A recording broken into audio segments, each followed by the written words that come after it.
विपक्षी दलों की एकता को लेकर बड़ी खबर सामने आ रही है। बीजेपी को 2024 के लोकसभा चुनाव में घेरने के लिए नीतीश कुमार तीसरे मोर्चे की कवायद कर रहे हैं। उन्होंने पटना में 23 जून को विपक्षी दलों के बड़े नेताओं की बैठक बुलाई है और इस बैठक में कांग्रेस अध्यक्ष मल्लिकार्जुन खड़गे, बंगाल की मुख्यमंत्री ममता बनर्जी, सपा अध्यक्ष अखिलेश यादव भी शामिल होंगे। मायावती को विपक्षी दलों की बैठक में नहीं बुलाया गया है। अब सवाल उठ रहा है कि उत्तर प्रदेश में बिना बीएसपी के तीसरा मोर्चा कितना कारगर साबित होगा। उत्तर प्रदेश से बसपा के 10 लोकसभा सांसद हैं। बहुजन समाज पार्टी ने पूछा कि उत्तर प्रदेश में नीतीश कुमार और ममता बनर्जी का कितना वोट बैंक है। बहुजन समाज पार्टी का उत्तर प्रदेश के अलावा पूरे देश में वोट बैंक और जनाधार है। मायावती को नजरअंदाज कर कोई भी मोर्चा सफल नहीं हो सकता। 2022 की बात करें तो विधानसभा चुनाव में बसपा का एक प्रत्याशी जीता था, बावजूद वोट प्रतिशत 13% के आसपास था।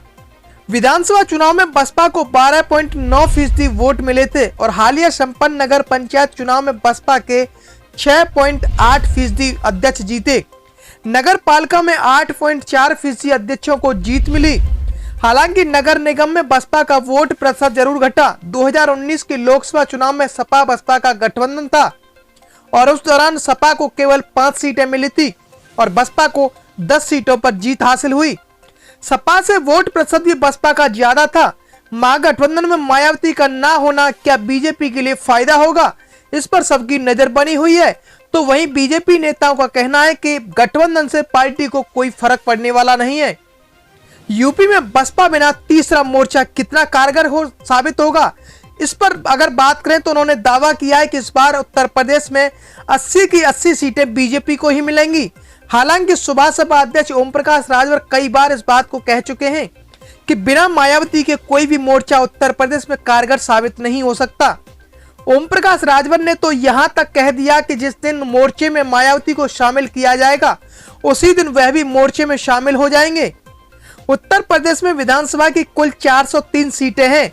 86 सीटें रिजर्व श्रेणी में आती हैं और 84 सीटें एससी के लिए हैं और 2 सीटें एसटी के लिए आरक्षित हैं। जाहिर सी बात है, आरक्षित सीटों पर भी बहुजन समाज पार्टी का अच्छा खासा प्रभाव है। गठबंधन बनने पर बसपा का उम्मीदवार आरक्षित सीटों पर सियासी गणित बिगाड़ सकता है। बिजनौर से बीएसपी सांसद मलूक नागर ने विपक्षी एकता पर बड़ा बयान देकर खलबली मचा दी है।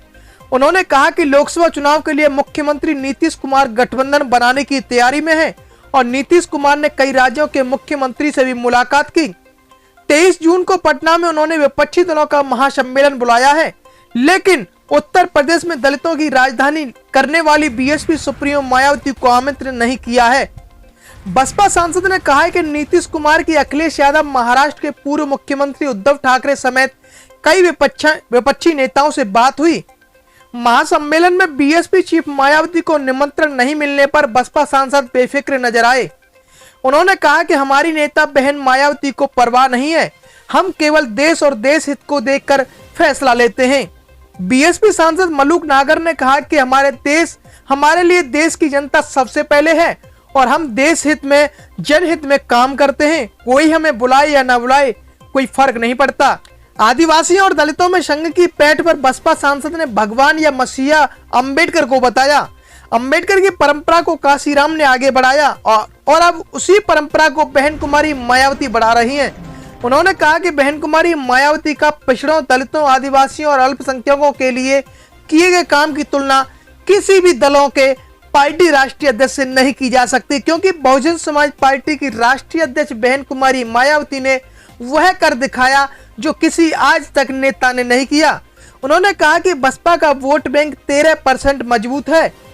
आदिवासी और दलित हमारे साथ है। सेंध लगाने की कोशिश करने वाला नाकाम होगा। उन्होंने कहा कि गठबंधन में जाना भावनाओं का खेल होता है, लेकिन हमारी नेता बहन मायावती ने किसी से गठबंधन नहीं करने को कहा है। दलितों का वोट बैंक चौंकाने वाला रिजल्ट लाएगा। भीम आर्मी संस्थापक चंद्रशेखर आजाद के लोकसभा चुनाव में पड़ने वाले प्रभाव पर बीएसपी सांसद मलूक नागर ने कुछ बोलने से साफ इनकार कर दिया है। उन्होंने कहा कि किसी भी गठबंधन से संबंधित विषय पर राष्ट्रीय अध्यक्ष बहन मायावती का अंतिम फैसला होगा। इस खबर को देखने के बाद क्या है आपकी राय, नीचे दिए गए कमेंट बॉक्स में दीजिए अपनी राय। ऐसी तमाम बड़ी खबरों को देखने के लिए जुड़े रहिए हमारे साथ। खबर अच्छी लगे तो लाइक कीजिए और शेयर कीजिए और हाँ, चैनल को सब्सक्राइब कर घंटे वाली बटन को दबाना ना भूलिए। फिर आते हैं आपके बीच कुछ खास खबरों के साथ। तब तक के लिए नमस्कार, जय भीम।